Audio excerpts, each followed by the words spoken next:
Hey guys, how's everybody doing today? We're going to be looking into Shavkat Rakhmonov's victory over Jeff Neal at UFC 285. It was awarded the fight of the night, and I 100% believe that was the right call. It was a back and forth fight where arguably if the fight had gone to the scorecards, Jeff Neal could have potentially pulled off a 2-1 unanimous or split decision with a score of 29-28. Rakhmonov really poured it on in the latter rounds in the third round before getting the finish 4 minutes and 17 seconds into the final frame. He was able to score a standing rear naked choke victory over Hands of Steel, and the Nomad reigns supreme once again with another finish to his record full of finishes with no fight going the distance. 17-0, 17 finishes. But if you really want to look into that fight and break it down analytically, Jeff Neal was tagging Rakhmonov on the feet. Now, Rakhmonov had some good striking of his own. The jab was able to get him some good angles and keep Jeff Neal at a distance, but it was a lot of slip and rip from Jeff Neal, and the straight left hand followed up by the lead right hook over the lead left jab of Rakhmonov was cracking the chin of Shavkat throughout the entirety of the contest. Some big shots came through on the side of Jeff Neal, to the point where if anybody else got hit with those shots, I believe they would have gotten knocked down or knocked out. Rakhmonov was wobbled. Rakhmonov was rocked at a certain point, no pun intended. However, he was able to win the war of attrition, continue to work the body of Jeff Neal, and even land a sneaky right head kick which rocked Jeff Neal and started the downward spiral, leading to Rakhmonov's victory. It was a very impressive fight. It was an incredible fight, potentially a fight of the year, but it was a big statement on the side of Nomad. He showed that he could hang with one of the best men in the division, and not only that, but one of the most well-rounded strikers in that 170-pound division as well.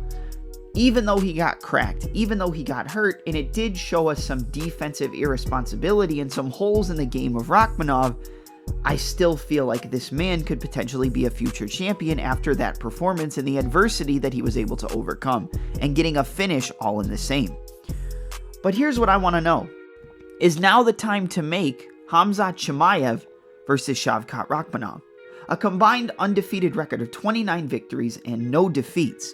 And it's very rare that we get the chance in modern day mixed martial arts to see two undefeated fighters at the top of their weight class going at it to see who's the best one, and whose O will have to go, and who will continue their undefeated run. I feel like this is the perfect time and the perfect storm to make Chimaev versus Rakhmonov.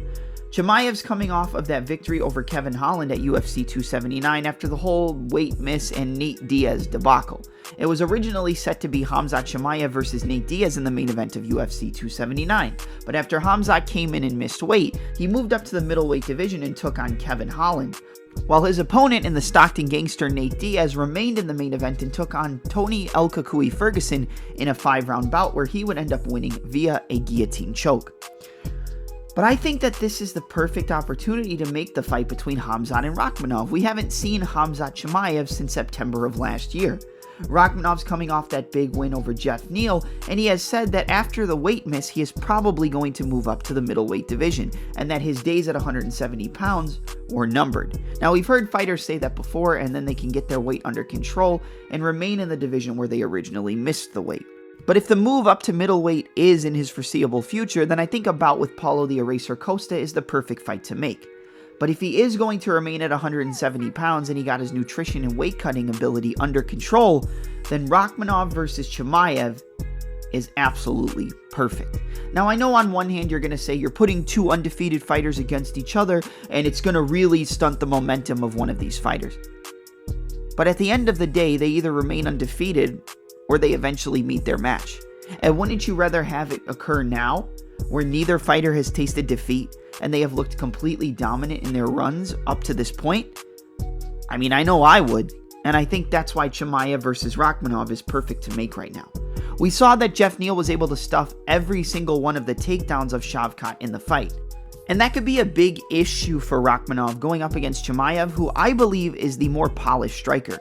We've seen him knock out opponents in under a minute, such as Gerald GM3 Mearshart. We've seen him take opponents down and ground and pound them into the mat and submit them all in the same, just like he did against Kevin Holland, where he locked up a Darce choke immediately in the beginning of the first round at UFC 279. Would Rakhmonov's range and distance be able to keep Chimaev at bay? And would the jab be able to dictate the pace for Shavkat? Or would Chimaev be able to close the distance and land big bombs on the chin of Rakhmonov just like Geoff Neal was able to do throughout the fight? Now, I believe Geoff Neal is a more well-rounded and polished striker than Rakhmonov and Chimaev in the same, even though Rakhmonov did end up getting the better of the striking exchanges in that third round. The more technical fighter in the division, I believe, would be Geoff Neal, but that's besides the point.